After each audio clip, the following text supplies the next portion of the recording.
Hello, you're listening to Show Talk with Angela Butler. Today, the interview is with President of the Alabama NAACP, President Bernard Simpleton. He is the president of the Alabama NAACP of the national branch. Today, we'll be talking to Mr. Bernard Simpleton. He will be discussing the voting there in Alabama and the redistricting there and the judge's current ruling. How are you doing, sir? I am doing fine, Angela. How about yourself? I'm doing okay. I'm doing the best I can. Okay, great. Glad to hear that. That's great. So what is going on in Alabama? How did you all come out in court? Well, so far, we have come out very well. And on August the 14th, they heard arguments in our case, and the judges, the three-judge panel, ruled in our favor on the map that Alabama put forth. They said it did not meet the requirements that they stipulated in their order, and so they rejected the map that Alabama had put forth. And furthermore, they have appointed what they call a special master, and that special master is responsible for drawing up a map that meets the requirements that the court has stipulated, and that is to create two districts where blacks have an opportunity to select the candidate of their choice to represent them in Congress. So that's kind of where we are, except the state has also appealed to the Supreme Court of the United States on the on the ruling that the district court made. They've appealed that ruling to the Supreme Court because the state does not feel that the district court got it right again. So. All right. So you'll be going for. So you probably will be going before Judge Clarence Thomas. Well, I don't think we'd physically go there this time. I think it would do like they did in 22, where it goes up to them, 21 actually, where it goes up to them, and they will make a ruling based on the arguments that we present. I don't think it's going to be oral arguments. I think it's going to be just a review of the documents that have already been presented, and they will make a decision based on that. And, we feel real confident that the information that we have provided, the justification that we have given for creating two districts with 27% of the black voting age population in Alabama, we believe and feel that the court is on our side, and they will rule again that Alabama has to create two districts. So we feel fairly confident going into this. We feel confident that the Supreme Court will come back with the right decision. And that is to force Alabama to redistrict and use a map that provides two predominantly African American districts for the state of Alabama. Now, I believe you will prevail. At least I hope you prevail. I pray you will prevail in the state of Alabama. Every victory is a victory, no matter how small. A victory is a victory. Even though they're appealing, it's still a victory. Even though you didn't get a chance to really rejoice because they're appealing it, but still rejoice anyway. It's still a victory. Right. Well, we rejoice, and we're looking forward to, like I said, when the Supreme Court makes this decision, that we will still be able to rejoice, and Alabama will have no other choice. If Alabama had been smart, they would have presented two maps that show where they could have elect. But I think because of some of the attitudes of people in the state legislature, they just did not want to, quote unquote, do the right thing.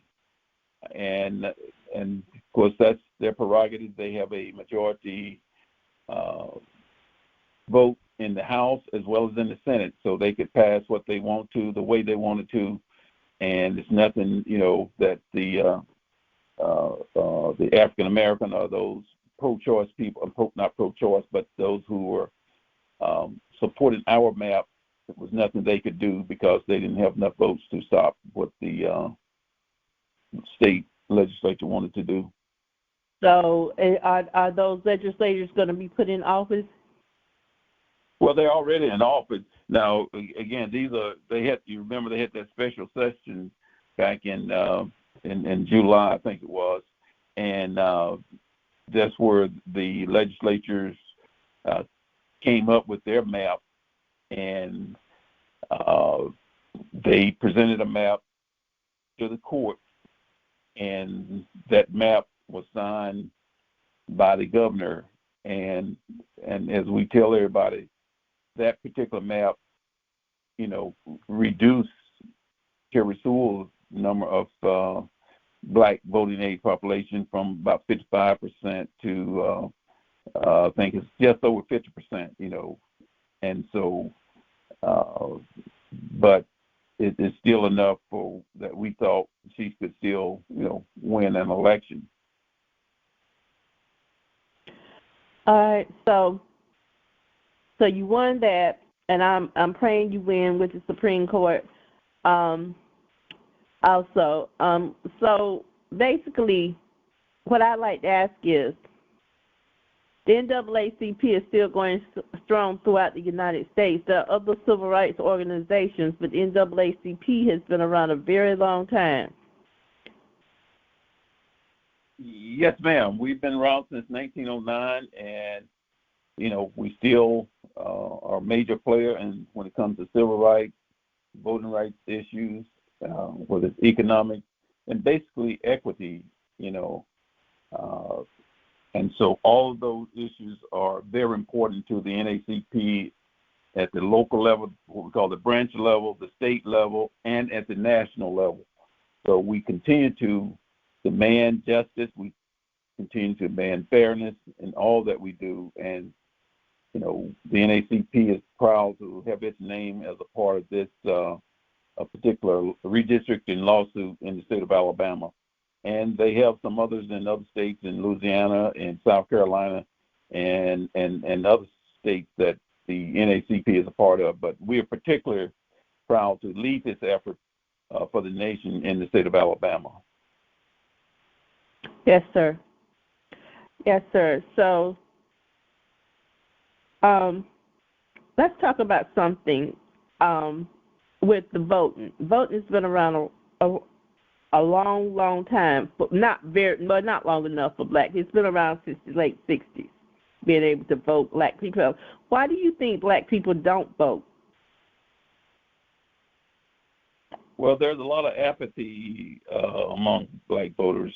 A lot of blacks are not really educated on the importance of voting, and so that's why organizations like the NAACP, they are so important in today's environment, because we have a responsibility to not only register people to vote, but also to educate them on the importance of voting, because voting determines so many things in our lives. If we do not vote, then we're missing an opportunity to have a voice in what goes on in our community, what goes on in our city, what goes on in the county, what goes on in our state, and what goes on in this nation. So everything that occurs, it's determined by a vote that someone was put in position one way or the other, whether it was a statewide election or whether it was just a local election. That person was put in office by someone determining that, but through a vote, that this person needs to be in office. And yes, and that's who they need to be in office, and that should be the way it is. If that's who was voted in, then that's who should be the representative or the senator of that area. Right, but if they are not doing their job, come their next election cycle, we need to vote them out rather than allowing them to just stay in office.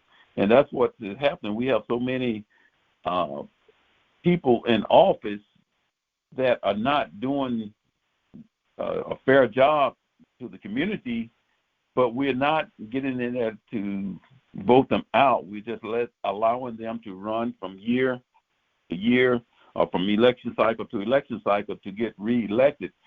And if you continue to get elected to a position, you build up a certain amount of power, And so that's one thing that we need to look at. We need to make sure that we do not allow those who don't have our interests at hand, we do not allow them to continue to serve in office, and that we vote them out. And the other part of that is we need to look at, ourselves and see who can run for some of these office, because a lot of times we don't have people qualified that are running for office. And if we can encourage people and help educate people on how to run, and, a lot of people think it takes a lot of money to run for, office, and it does take some money, but, through working together with the people in the community, you can raise the money if you have a good platform in which resonates with the people. Okay, so basically what you're saying is that there are people who are running for office or who are in office who are not qualified. Is that what you are saying? And that to keep electing people over and over again who are not serving in our best interest is foolish, basically. Is that what you're saying? Absolutely. That's it. That's it in a nutshell. Okay. All right.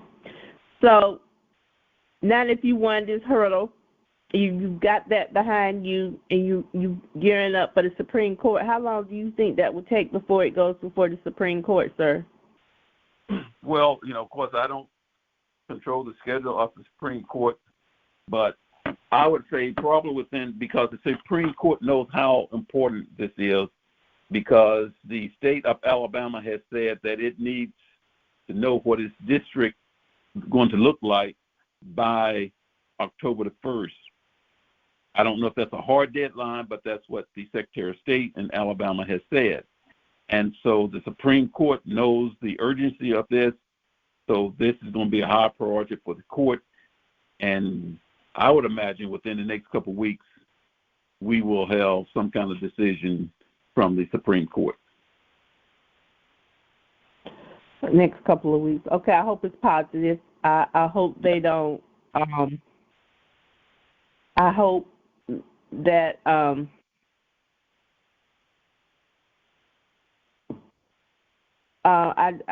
just hope that they rule in your favor. I'm hoping and praying. I'm hoping things change here in Alabama too. So I just wanted to ask you about something. I don't know if the NAACP is on this or not, but do you know anything about a black man that was killed recently? It's on color change. I don't know if the NAACP, Emanted Bradford Jr. was 21 years old with a whole future ahead of him, but now he is gone, all because the police executed him. Do you know anything about Emanted Bradford Jr.? Yes, that's an old case. He was killed, I think it was 2018, somewhere in there. Okay. How did that case turn out? Well, it turned out that the law enforcement officer who shot him, they said they were justified because the Emantic had a weapon with him. It was happening in a mall, and he had a weapon with him, and they feared for their lives because he had the weapon. And the backstory on that is he was with some other individuals in the mall, and someone started shooting, and so he pursued the individual, and by the time the police officer or the mall security had come down, the only person they saw was him, and they said they told him to stop, and he did not, or when he turned around, he had a gun in his hand, and so they fired and killed him. Yes, we're very familiar with that case. At one time, Ben Crump was on that, as part of that as attorney representing the family. Okay. All right. Okay, so basically, Alabama used to be a very racist state. Has it changed? I mean, I know it's changed. I'm just saying, well, Alabama. I don't live in Alabama. So what I'm asking you is, I live close to Dothan, Alabama. I live 20 minutes from Dothan. How has Alabama changed? Why would people want to Alabama, in your opinion? Alabama has changed since the 60s, but some of the racist attitudes are still here, still present, and they are doing things not as openly. They don't have the Klan riding around with hoods threatening people directly, but they have them doing other things that prevents blacks from achieving the goals that they should have, or the things that they should. It can be in everything from the way that they try to take our vote from us, or not allow us to have equal access to the ballot by moving voting boxes and things like that. They don't come out and string us up, or come out and kill us openly like they used to. So they do it more subtle way, but the effect is the same. Either a person is dead because they rolled down the window and the police officer thought they were going for their gun, or because the person was, walking down the street, and when they saw the police officers, they took off and started running, and the police started chasing them, and end up shooting someone, mistaken identity. I thought you looked like someone we were looking for. All these things that they use as excuses, and of course a lot of them use I felt threatened by either someone in a car or someone, walking down the street with something in their pocket, or that they thought was a gun.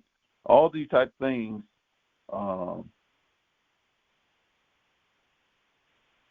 that, make you feel very uncomfortable, and that they use to try and keep people, black people in particular, in their quote-unquote place. I think it's madness and evil. Yeah, and we're seeing this all over the country, not just Alabama, but no. I just wanted people who are listening to this interview to know what Alabama is like now.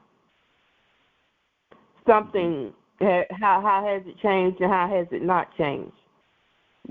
Well, again, as I said earlier, it has changed in that you don't see Klansmen and people like that driving up and down the street with hoods and going into people's houses, but they do it more subtle ways, denying you your right, or either using a weapon on you because they felt threatened by you.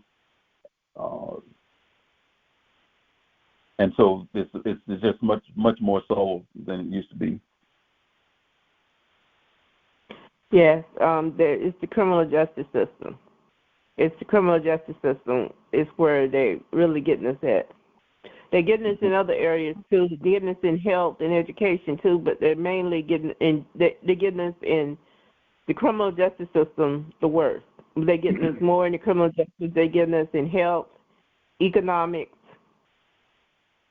yes, and education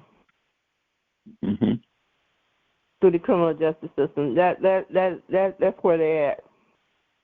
That's where they're really getting us. They're hurting us in other ways too, and discriminating in other ways and killing us in other ways. But it's a faster death through the criminal justice system, through the police. Okay. Yeah. So what I'd like to know, okay, so with the Voting Rights Act, the VRA of 1965, they ruled in your favor. You have an opportunity that candidates of their choice there in those areas. So how widespread is this in Alabama? Are there other areas besides the ones that, besides the ones in what the areas of oh my God, I can't believe I forgot the areas.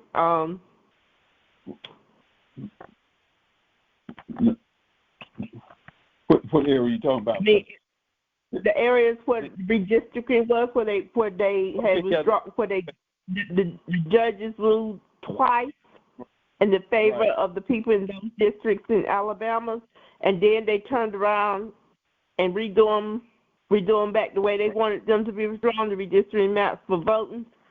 What we're talking about? Yes. I want to make sure that your audience understand. That's for the congressional districts. We have 7 congressional districts, and currently we have one African American that's elected from the state of Alabama because her district is majority black, and that's Congresswoman Terry Sewell. What the Voting Rights Act, under Section 2 of the Voting Rights Act, it states something to the fact that when you are redrawing the district line, you must take race into consideration. And if you can draw another district where a African American, or you can create another majority African American district without it being gerrymandered, then that needs to be done. Now, and that's what the state of Alabama did not do, because we have the population, overall population, 27%, and we have the concentration of what they call communities of interest. And we're saying community of interest are blacks who vote typically the same way, and the same thing with whites. White vote typically the same way in the state of Alabama. There's not a lot of crossover voting, meaning that if you're black candidates, you're going to get, majority of the black vote. And if you're white, you're going to get majority of the white vote. And so people in Alabama vote along racial lines. And so that becomes a community of interest, the way blacks vote, because they tend to vote the same way. And so if you can create another district that is majority black, that becomes a community of interest. And so the state should have done that when they redrew the maps in 2021. And of course, we know they did not do that after the 2020 census was taken. And so that's protection that we have, the Voting Rights Act. And of course, the state of Alabama is trying to get rid of the Voting Rights Act of 1965. They're trying to get rid of it. Okay. Yes, ma'am. And I've got about another 3 minutes, and then I'll have to jump off to another call. All right, I understand. Okay, so they're trying to get rid of it altogether. Do you believe this works in Alabama? The other southern states are going to try it? Well, yes, they're already trying it. That's why I said earlier, they have a similar case in Louisiana, South Carolina, and there are a couple other states that have very similar cases. And is Florida one of them? beg pardon? Is Florida one of them? No, I don't think Florida is, even though Florida is perhaps worse than Alabama, but I don't think Florida has. It is worse than Alabama. Florida is. I live in Florida. I'm 25 minutes from the state line. 25. I don't know. Depends on how fast you drive. 25 minutes from the Alabama state line, but I'm still considered to be in Florida. Yeah, but what happened in Florida in Jacksonville a few weeks ago? I mean, that was just horrible. It was horrible. Some deranged Hatred person for black people. Kill intentionally to kill black folks, and that just shows how hated we are, and it's nothing we can do about a situation like that, because when a person comes out to kill black folks, no matter who you are, you can be the richest person in the world or you can be the poorest person. If your skin color is black, you're in their target. And so it's just terrible that we live in a society where because of the color of your skin, you can be targeted and killed, and nothing can be done about it. So no, sir. Okay. Well, again, no, sir. I did a show on that happened in Jacksonville, Florida. It was horrible. And congratulations on your victory. Okay. Thank you, Angela. Appreciate you reaching out to us. All right, everyone. You've been listening to the Alabama NAACP president, Mr. Bernard Simpleton. I hope I pronounced his name right. More than likely, I did not, and I apologize for that. But he is the Alabama NAACP president, and they had a victory. This is their second victory there in Alabama, and I was congratulating him. It's hard to believe, though, that black people are still fighting for the rights that they already have. It's unbelievable. I don't know what to say about that. It's been going on since forever, since black people came over here on the ship, on the transatlantic slave trade, as they call it.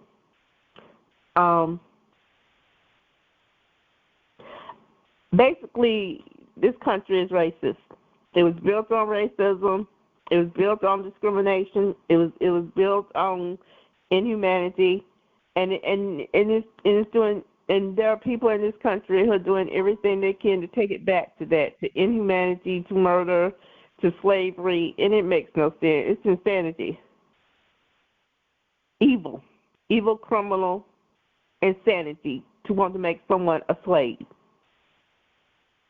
It's criminal, it's insanity, and it's crazy to want to make someone a slave just because they are considered black, because they are black.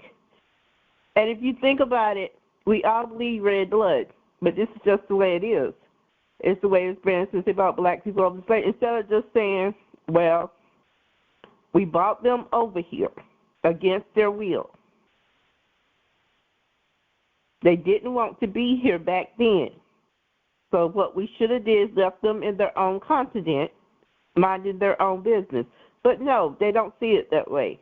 What they do instead is, we're going to discriminate. We're going to get rid of them all. Well, in the first place, you should not have brought the Africans over here against their will. First thing. And the ones that were already over here, when the Indians were here, you should have left them alone also. First thing first, America is not a white country. America is not a white country. America has never been a white country. This is not a white country. This is not a Caucasian country. This country was here when the Indians and the African was here. Columbus did not discover America. That is a lie. The Indians and Africans were already here, mainly Indians. The Indians and Africans were already here in America. That's the first thing I said. Again, I repeat myself. I'm going to repeat myself. Columbus did not discover America. America is not a white country.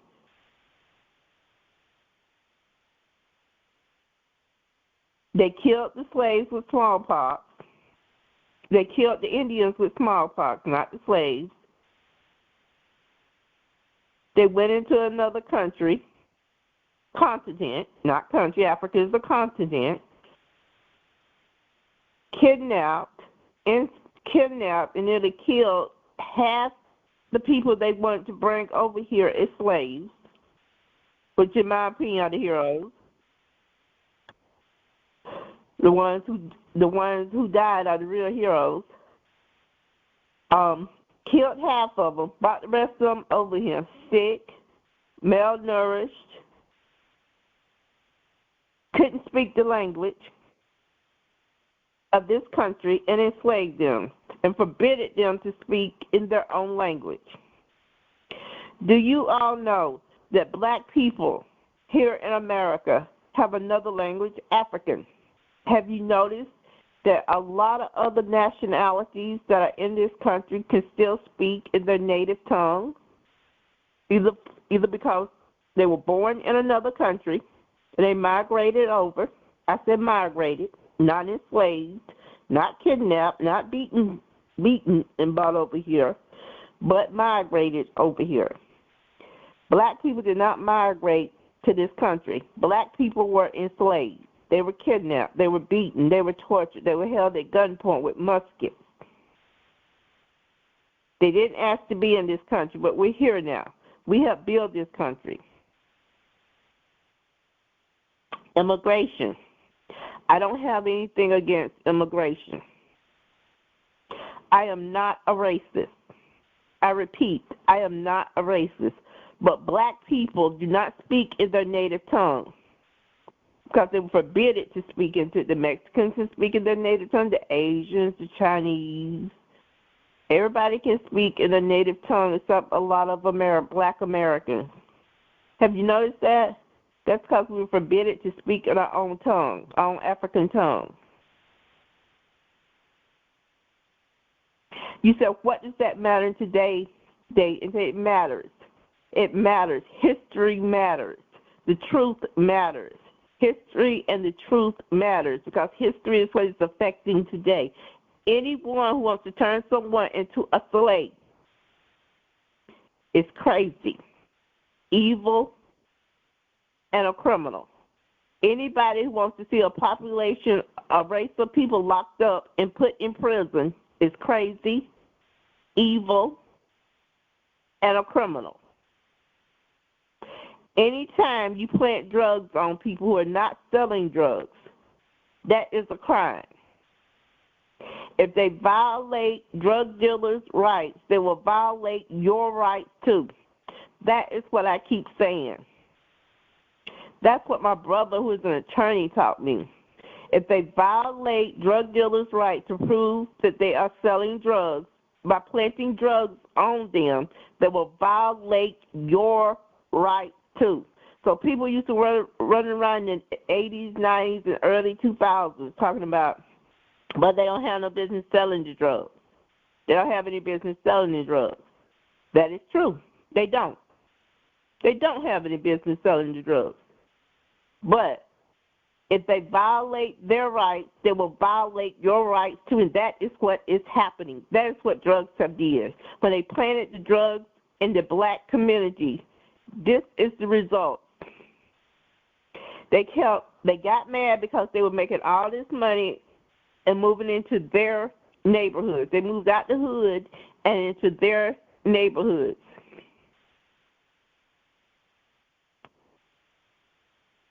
Now, this is current day times. Current day times, what is happening is, current day times, history did not repeat itself.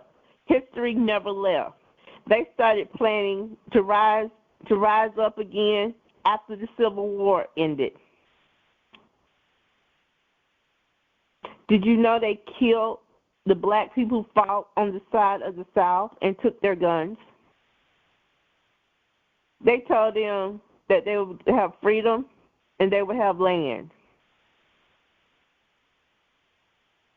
Now, all this history is not repeating itself. History never left because they pass it down from generation to generation. White people do. They pass it down from generation to generation just like black people do. Why was simple human rights? Why would they kill Dr. Martin Luther King Jr. for simply wanting basic human rights? Because that's not all he wanted. He was for pay for black people, decent living wage. Have you noticed they only give a part of his speeches? I have. That they only let you hear the parts of his speeches where it seems like he's not really for, like, you know, they water it down, his speeches, only play certain parts of it. Well, all I got to say is this.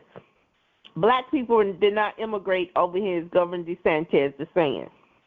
Black people were not immigrants. Black people did not benefit from slavery. What they benefit from was perseverance, hope, and prayer.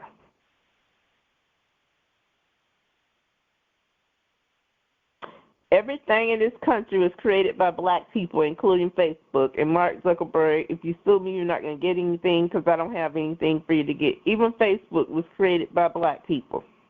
There was another website before Facebook where black people could meet. So all I'm saying is,